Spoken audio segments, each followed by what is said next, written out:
Good evening. It's Wednesday, the 24th of December, and here's what's making news around the world on World News Tonight. Continuing conflict. Thai military continues to strike multiple targets at Cambodia, causing the death toll of Cambodia to rise. War in Ukraine. Russian attacks on Ukraine continues as new strikes are being aimed at the Ukraine energy sector. Supporting wings. Santa comes as a surprise visitor to help transport children to hospitals for their treatment to keep the Christmas spirit running.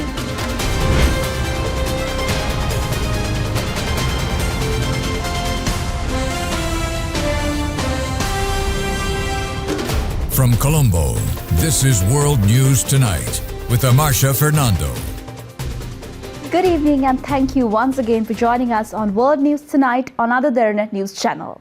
The Thai military forces had continued to use artillery and tank-mounted machine guns to fire at multiple targets in Cambodian territory. Defense Ministry's Undersecretary of State and spokesperson said that the civilian death toll in Cambodia had climbed to 21 as border conflict with Thailand entered its 17th day. The Thai military forces had continued to employ fighter jets, tanks, artillery and drones to launch attacks on multiple areas in the Cambodian provinces of Bantay and Menkay, Preah Vihear and Oda Menkay, resulting in damage to multiple civilian facilities. Nong Sakal, spokesperson of the Ministry of Foreign Affairs and International Cooperation of Cambodia, urged both Cambodia and Thailand to uphold the joint peace declaration signed in October. The Cambodia-Thailand border conflict has reignited since December 7th and both sides accuse the other of initiating the attack. According to the latest figures released by the Cambodian Minister of Interior, the conflict has so far forced about 545,000 Cambodians to flee their homes for safe shelters. Two men have been found guilty of planning what could have been the deadliest terror attacks against Jewish people on British soil, where nurseries, schools and shops were targeted.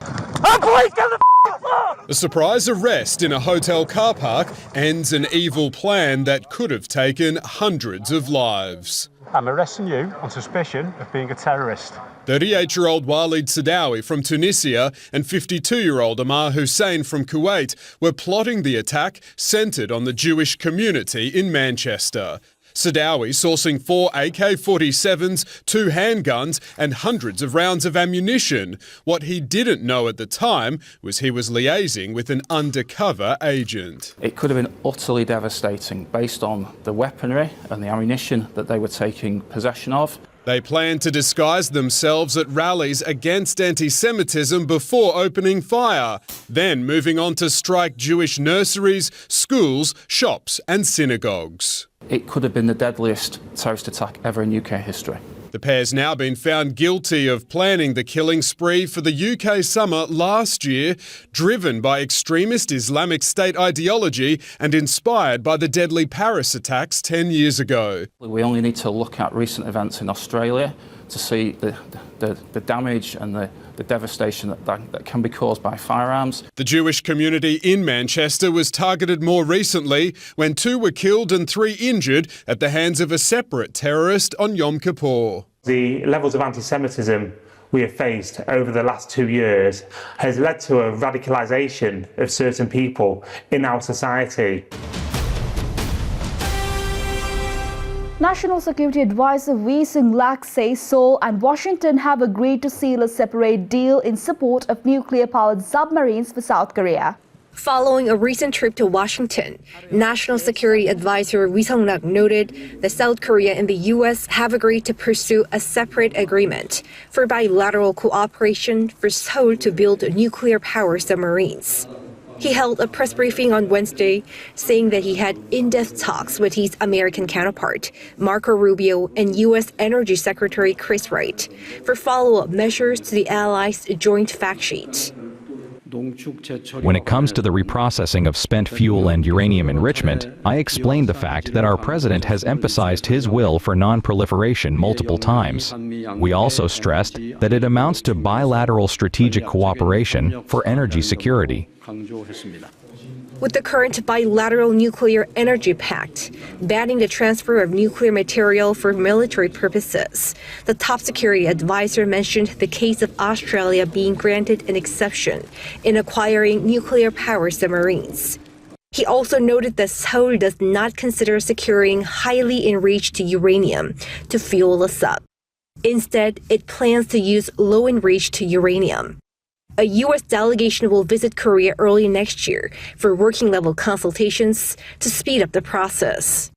On top of that, resuming dialogue with North Korea was high on the agenda as he met UN Secretary General Antonio Guterres in New York. With various diplomatic opportunities in mind for the first half of next year, we discussed ways to cooperate with the U.S. to resume dialogue with North Korea. When asked, the official said no discussion was made on whether to adjust the Seoul-Washington joint military exercises to bring Pyongyang back to the negotiating table. We also visited Canada and Japan in time for his U.S. trip, where he discussed defense partnership with Ottawa as Seoul seeks to take part in its diesel submarine project, and shared consensus with Tokyo on continuing the so-called shuttle diplomacy at the top level. Russia fired more than 650 drones and 36 missiles at Ukraine in a large-scale attack that began during the night and stretched into daylight hours. Windows shattered and a collapsed roof. Ukraine's president had warned of massive strikes in the days leading up to Christmas, but nothing could prepare families in Kyiv for the damage to their homes. As soon as I got on the bus to go to work, I saw a Shahed drone flying above my head. It flew over us, then I heard a loud boom, and it detonated. When Andriy ran back to the flat, it was beyond recognition. Volodymyr Zelensky says Russia fired more than 600 drones and 30 missiles overnight. They reached as far as the city of Zhytomyr in the northwest of Ukraine. A 4-year-old child was killed in strikes that injured several other residents. As temperatures hover around 0 degrees Celsius, the attack has caused widespread power cuts throughout the country. People in Odessa have been battling these outages for weeks now. In 2022, it felt like one day without electricity was a disaster, but now we know that 7 days without electricity has become the norm for Odessa. Russian strikes damaged more than 120 buildings, as well as energy and port infrastructure. Last week, Russia brushed off the German Chancellor's call for a holiday truce, and the latest round of US-led talks in Miami saw no immediate breakthrough in ending the war. Many across Ukraine expect to spend Christmas in the dark. Russian Foreign Minister Sergei Lavrov met his Syrian counterpart Assad al-Shaibani in Moscow for discussion in expanding military, political and economic cooperation with focus on collaborating with defense industries. Syria's official reports state that the country's foreign and defense ministers met Russian President Vladimir Putin in Moscow to discuss expanding military, political and economic cooperation with a focus on strategic collaboration in defense industries. In October, Syrian President Ahmed al-Shara paid an official visit to Russia where he said his government would honor all past deals struck between Damascus and Moscow, a pledge that suggested Russia's 2 main military bases in Syria were secure. Putin said at the time that Moscow was ready to do all it could to act on what he called many interesting and useful beginnings discussed by the two sides on renewing relations. Russia used its military power for years to back Shara's predecessor Bashar al-Assad against Syrian rebels. Assad was toppled when rebels led by Shara took power in December last year, and Moscow later granted him and his family asylum. Foreign Minister Assad Hassan al-Shaibani and Defense Minister Moraf Abu Qassara discussed ways to develop military cooperation to strengthen the Syrian army's defensive capabilities, including by modernizing equipment and transferring expertise. Their talks also covered the need for closer political coordination and stronger economic and investment ties, including cooperation on reconstruction and infrastructure projects in Syria. Let's go in for a short commercial break. More world news coming right after this.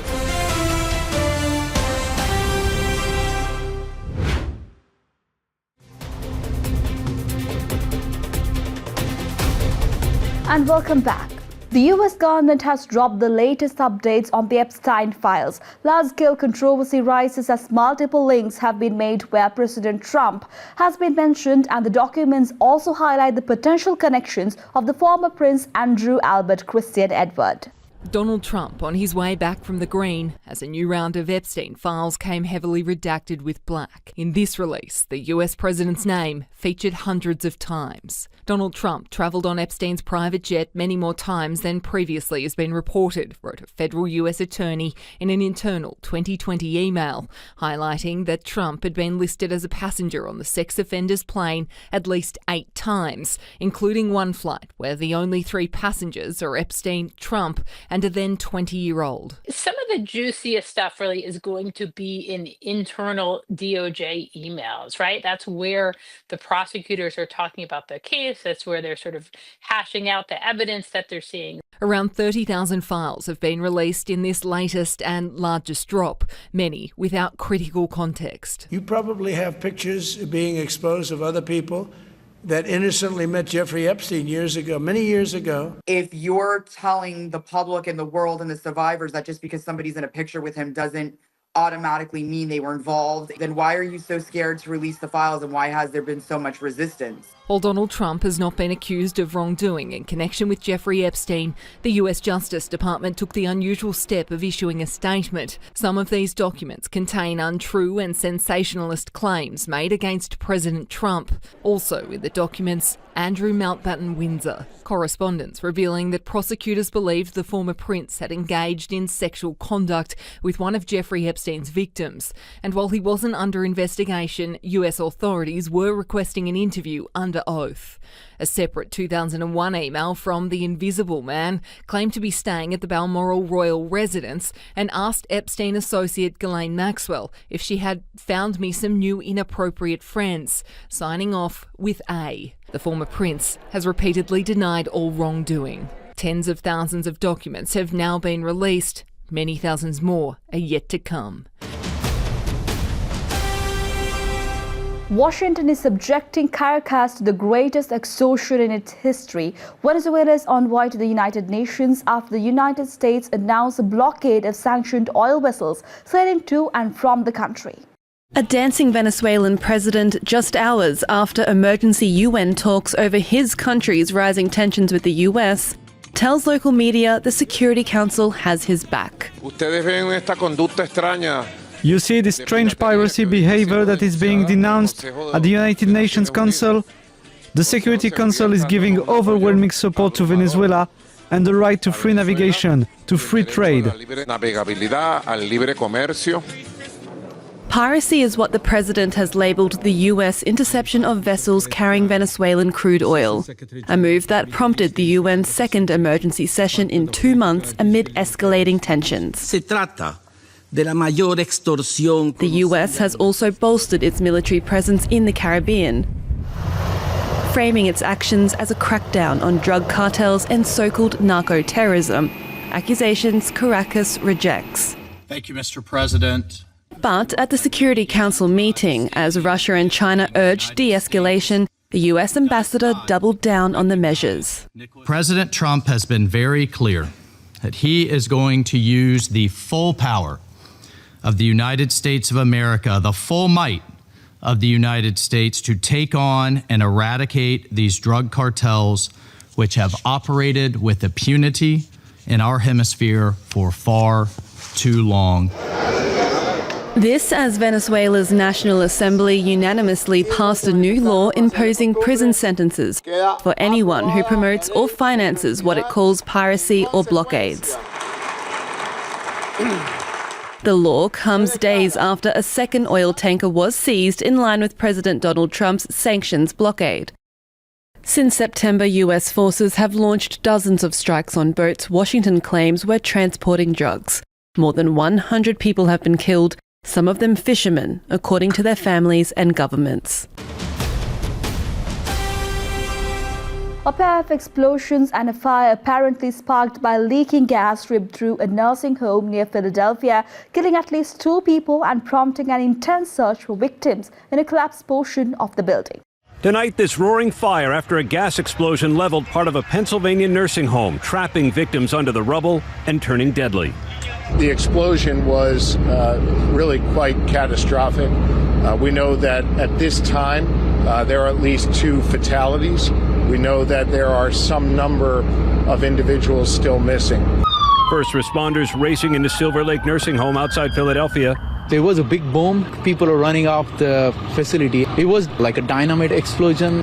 Crews searching floor by floor, declaring a mass casualty incident. We need the basement water turned off urgently. We got people drowning down here.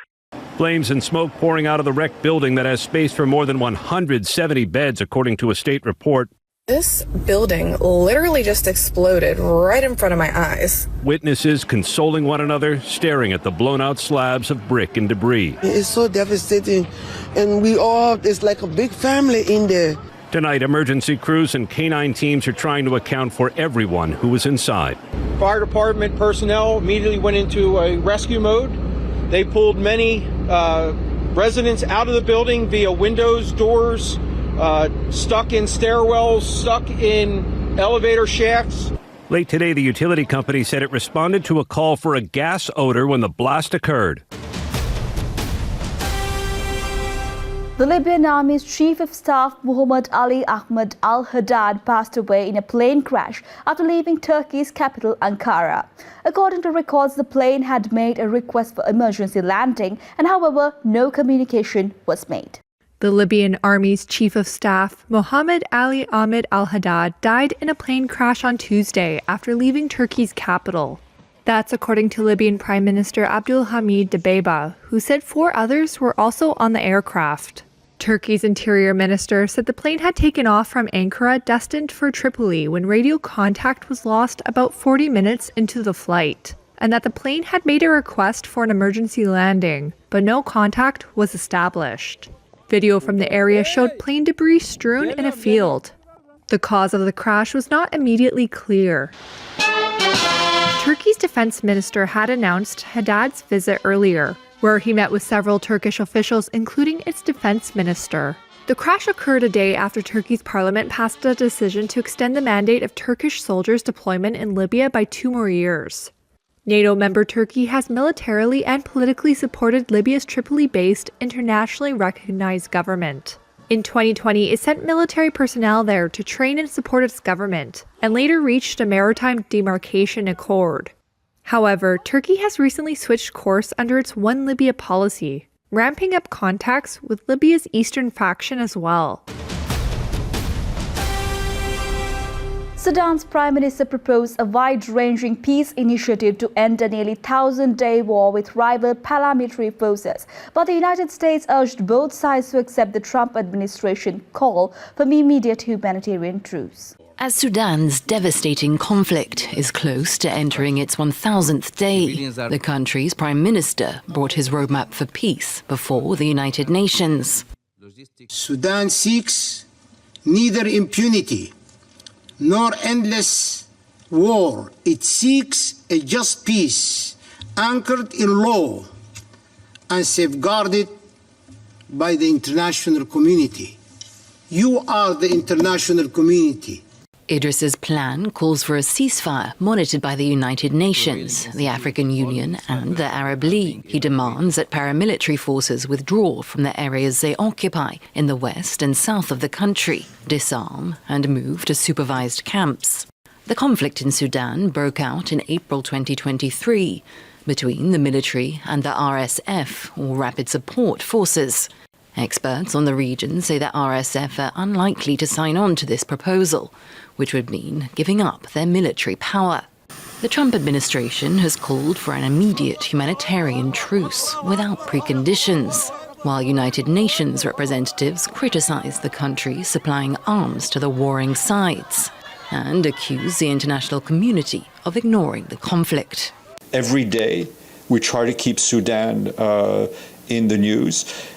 Why it's neglected, I think if the Secretary General were here, would probably tell you there's probably an element of racism, right? That people don't pay as much attention to crises in the global media, crises in Africa as they do in other parts of the world.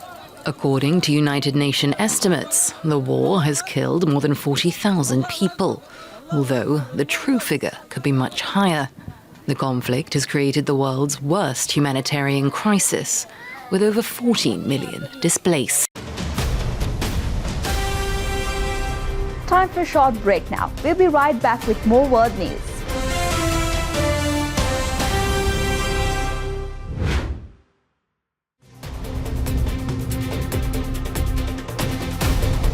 And welcome back. The bear who moved into the crawl space under a house seemed to have found his forever home. It has been 32 days since the giant bear barricaded himself at a home in Altadena, California. He's still there. That bear who moved into the crawl space under this house sure seems to have found his forever home. It's now been 32 days since the giant bear barricaded himself at this home in Altadena, California. My friend named him Unbearable, and at this point he really fits that name. And it's like I'm always waiting for the other paw to drop. Homeowner Ken Johnson is at his wit's end. I've just been so frustrated with just the whole situation. I'm exhausted, you know. Every noise I hear of the house settling, I wonder if it's the bear, and I can't sleep very well. We first showed you the bear removing a screen on the side of the home. Down he goes, head first, squeezing his giant backside into the underground den. When it comes to getting out, the 500-pound bear gets stuck. The massive beast struggles. He pushes again and is finally free. Now a bear trap has been positioned by Fish and Game in the driveway, but the pesky bear hasn't taken the bait. This is how it's supposed to work. When he tugs on that, it loosens all this, and then the door closes. In an Inside Edition oops moment, we may have accidentally triggered the trap by getting too close. Our bad. When the trap is triggered, it can hurt someone and it can become ineffective because of human odor. At this point, this frustrated homeowner just wants his unwelcome tenant to leave. He's stubborn. He's a stubborn bear. Giving at Christmas isn't always about presents, and a group of volunteers is delivering the kinds of gifts that are invaluable while children are transported to their relevant hospitals, and Santa is on board. The big man suited up and on a special operation.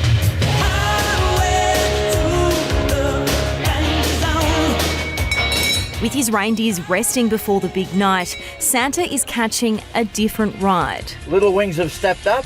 Let's go, team! Charity Little Wings helps children with serious illnesses living in the regions make it to medical appointments in big cities. And Santa is hopping on board a long-distance delivery.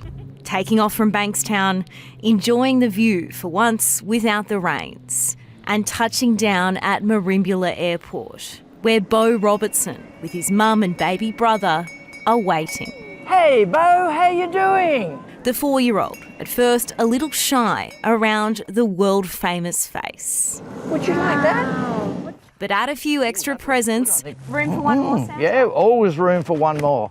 And head home to Pambula Beach, and this little boy is all smiles. You're a trickster, aren't you? Wow, that one's really heavy. Oh, wow, Bo.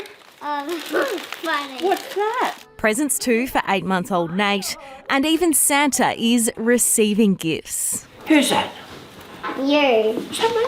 He may not seem sick, but Bo is battling an autoimmune disease called HSP. To see this happy, bubbly child, you know, who's always bouncing around, laughing, giggling, to not even being able to lift his head at one point was just scary, really scary. In and out of hospital for the past 15 months. It's been a hard road. You cheeky monkey. It's been tough, but, you know, he's here for Christmas, which is great, at a hospital. So we're very thankful for that. Mum Shay holding her little one extra tight this Christmas. Where they live on the far south coast, a picturesque pocket. But it's a long drive from Sydney, where Bo goes once a month for chemotherapy.